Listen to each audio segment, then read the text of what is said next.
Je ne comprends pas comment un community manager peut accepter de gérer la page d'une entreprise qui se fait des millions à 30 000 francs. À 30 000 francs le mois, à 25 000 francs, à 50 000 francs. Ce n'est pas possible.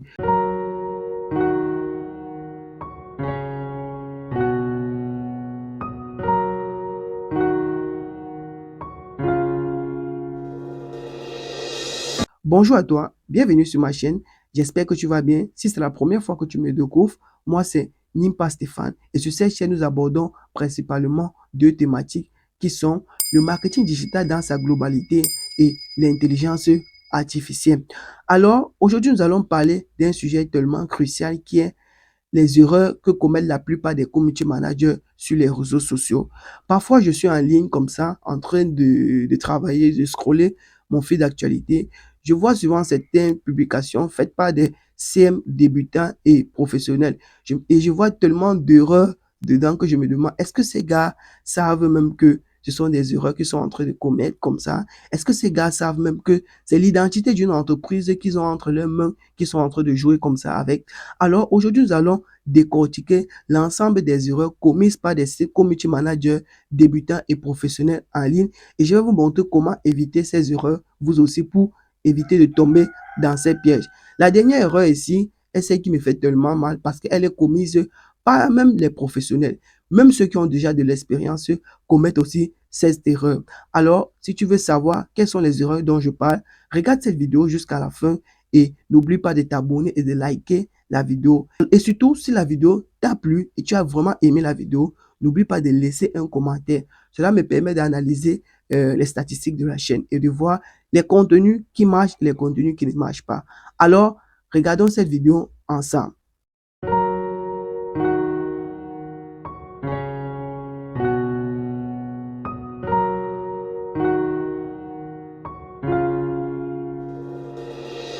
La première erreur ici, c'est quoi? C'est de négliger son branding. Lorsque tu es community manager, tu dois avoir un branding de qualité, un branding qui frappe à l'œil. Généralement, je vois des personnes sur LinkedIn parce que je suis beaucoup plus actif sur LinkedIn et Facebook lorsqu'il s'agit de création de contenu textuel. Alors, généralement, je vois beaucoup de personnes sur LinkedIn et Facebook, ils communiquent avec un branding vraiment, tu regardes comme ça, tu dis que mon frère, comment ce gars dit qu'il est community manager, sa photo de profil, ça ne représente pas un CM. Sa bannière même ne représente pas un CM. Sa bio même ne représente pas un CM. Tu demandes alors que tu es community manager. Comment? Et eux-mêmes ne savent pas que ce sont des erreurs. Aujourd'hui, je vais vous dire un truc. Lorsque tu es community manager et que tu veux gagner des marchés en ligne, quel qu'en soit par la prospection ou peut-être à travers tes contenus que tu fais en ligne, tu dois avoir un branding de qualité. Or, même que tes contenus soient de qualité, ton image aussi doit être de qualité. Lorsque quelqu'un consulte ta publication comme ça, il dit que oui, ce gars vraiment gars, son branding, ça a coupé le souffle. Et généralement, les gens aiment le beau. Quand on va voir un bon branding, ça fait même que des personnes, ils viennent encore consulter encore ton profil profondément, ils voient réellement ce que tu fais. Et c'est comme ça qu'ils te découvrent encore plus. Et c'est comme ça que tu te positionnes dans ton domaine en tant qu'expert. Parce que les gars aiment bien les experts. Quand on voit un truc vraiment qui est de qualité, on sait que ce truc a été fait par un expert.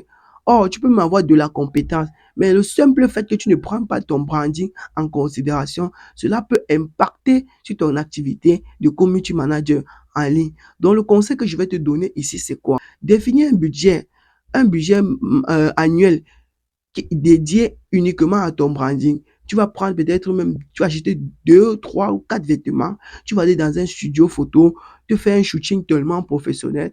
Et après ça, si tu as des compétences en infographie, tu vas aller, toi-même, tu vas te créer des crayons avec. Et c'est avec ça que tu dois communiquer. Si tu ne sais pas comment, tu n'as pas de compétences en infographie, tu délègues ça chez un infographe professionnel. Ou alors tu te documentes sur comment créer des bons visuels avec Canva et tu vas voir que là maintenant, les gars vont te prendre au sérieux. Donc ça, c'était le premier conseil ici que je donnais. Alors, la deuxième erreur que commettent la plupart des community managers ici, c'est quoi? C'est de vouloir se vendre trop moins cher. Lorsque tu te vends trop moins cher en pensant que tu vas avoir beaucoup de clients, tu es en train de tourner en rond. Parce que les clients que tu dois avoir, ce sont des clients qui ne sont pas de qualité. Tu vas avoir des clients qui vont dire que, OK, Si ce gars est trop moins cher, ça veut dire que son service n'est pas bon. Or, toi, tu vas penser qu'en étant trop moins cher, ça va t'attirer tellement de clients. Ça va t'attirer des clients, mais des clients qui ne sont pas de qualité. Ce sont des clients même avec lesquels tu vas avoir des problèmes à la longue. Tu dois avoir des difficultés de paiement. Tu dois avoir des exigences tellement énormes. Pour combien? Je ne comprends pas comment un community manager peut accepter de gérer la page d'une entreprise qui se fait des millions à 30 000 francs. À 30 000 francs le mois, à 25 000 francs, à 50 000 francs. Ce n'est pas possible. Combien toi-même tu mets en place pour ta connexion? Combien toi-même tu mets en place pour pouvoir créer des visuels? Combien toi-même tu mets en place pour pouvoir monter des vidéos de fois même pour animer leur communauté?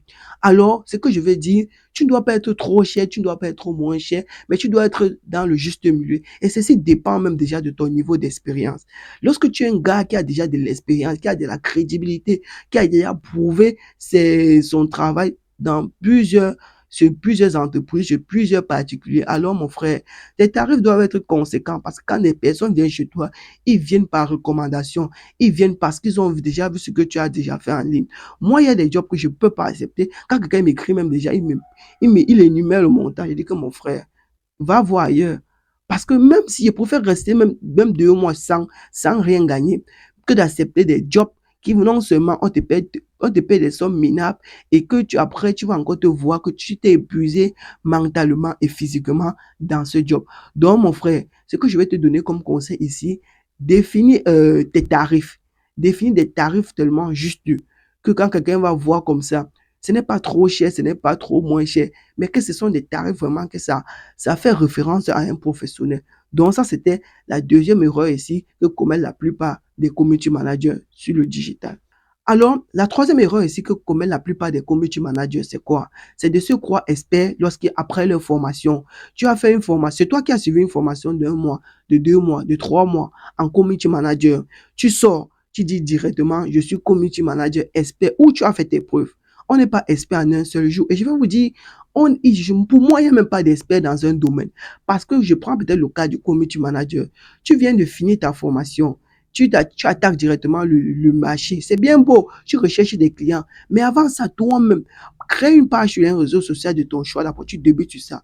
Je prends peut-être le cas sur Facebook ou LinkedIn. Crée une page. Crée ton compte soit sur LinkedIn ou soit tu crées ta page sur Facebook. Mets une stratégie de contenu sur pied. Développe ta propre communauté à travers tes contenus. Et c'est sur ça que tu vas commencer à vendre tes services. Parce que les gens vont voir ce que toi, tu as déjà eu à réaliser. Et ils vont comprendre que oui, ce gars, voici ce qu'il a eu à réaliser. On peut lui faire confiance. Il a de la crédibilité. Parce que en développant ta propre communauté à travers ton expertise que tu prétends, ça te permet d'avoir déjà tes propres clients. Ça te permet d'avoir déjà un trafic où tu sais d'où va venir tes clients. Moi, je prends toujours le cas sur moi. Lorsque j'ai fini ma formation en community manager et en marketing digital, qu'est-ce que j'ai fait? C'est certes que j'avais déjà des compétences, mais je voulais juste la certification. Je me suis décidé, j'ai pris une page, j'ai créé ma propre page sur Facebook. Je suis allé sur LinkedIn, sur pratiquement tous les réseaux sociaux là, sur YouTube, même ma propre chaîne. J'ai développé ça entièrement. Aujourd'hui, si je vois mes contenus aujourd'hui s'engagent, je fais des contenus qui font les 20 000 vues. Est-ce que vous avez le taux d'impression que ce contenu qui a fait 20 000 vues m'a rapporté? Ça fait que des gens me découvrent. Régulièrement, je reçois des messages. Et ce sont ces personnes qui me voient comme expert. Or, moi-même aussi, je ne peux pas dire aux gens que je suis expert. On respecte mon expertise à travers mon travail. Donc, ce que je vais te donner comme conseil, tu viens de finir ta formation en community manager. Développe toi-même ta propre communauté en ligne. Et à travers ta communauté que tu es en train de développer, propose tes services. Crée du contenu qui captive, qui engage. Donc ça, c'était la troisième erreur ici que commettent la plupart des community managers. Et je t'ai donné un conseil tellement percutant pour pouvoir soigner cette erreur. La quatrième erreur ici que commettent la plupart des community managers, c'est quoi? C'est le manque de compétences en copywriting et en storytelling. Ces deux points que je viens de citer ici sont très importants pour un community manager qui veut réussir en ligne. En fait, je m'explique. Lorsque tu es un community manager, tu dois avoir l'art de l'écriture. Tu dois connaître écrire des textes qui captivent. Lorsque tu es community manager, tu dois savoir comment raconter des histoires qui émerveillent ta communauté. Alors, pour pouvoir écrire des tests vraiment pertinents. Il y a aujourd'hui l'intelligence artificielle, mais il ne suffit pas juste de dire à l'intelligence artificielle, écris-moi dit tes contenus sur le marketing digital, écris-moi dit contenu sur la data. Ça ne fonctionne pas comme ça. Tu dois savoir comment utiliser cette intelligence artificielle. Tu dois savoir quel prompt je dois utiliser pour que ça me génère le type de contenu que je veux. Tu dois savoir que, OK, voici ce que je peux faire pour demander à l'intelligence artificielle de me donner. Et tu ne dois pas juste te focaliser sur l'intelligence artificielle parce qu'il y a un type de contenu que l'intelligence artificielle ne doit pas te donner. Et moi, je dis aujourd'hui aux personnes qui veulent vraiment s'affirmer dans leur domaine, c'est d'aller développer cette compétence sur LinkedIn. Parce qu'une fois que tu es sur LinkedIn, tu perds. Ça veut dire que vraiment, tu es vraiment un spécialiste dans ton domaine.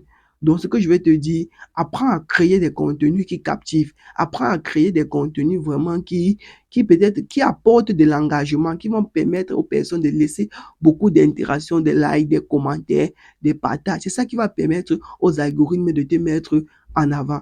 Alors, donc, ce que je vais te donner comme conseil ici, prends du temps, tu te formes en copyright, tu te formes en storytelling et tu deviendras un ars dans ton domaine. Alors ça, c'était un conseil pour vous permettre d'éviter cette erreur. Alors, la cinquième erreur ici que commettent les community managers, c'est quoi? C'est le manque de compétences en analyse de données. Pourquoi je dis ceci? Lorsque tu es un community manager, tu gères ta part ou tu gères celle d'une entreprise, tu dois pouvoir analyser les données de cette entreprise pour pouvoir ressortir le meilleur du contenu, pour pouvoir sortir des contenus que des personnes vont aimer. Je m'explique. Lorsque tu es un community manager, tu produis peut-être du contenu sur un mois. Sur un mois que tu as produit du contenu pour telle entreprise, tu dois pouvoir analyser les données que ces contenus t'ont donné. Peut-être, je vais prendre, peut-être voir quel contenu a eu le plus de j'aime, quel contenu a eu le plus de partage, quel contenu a eu le plus de commentaires. Et tu dois regarder et tu dois analyser le type de commentaires qui sont dans les publications. Voir qu'est-ce que les gens demandent, qu'est-ce que les gens veulent que prochainement vous améliorez.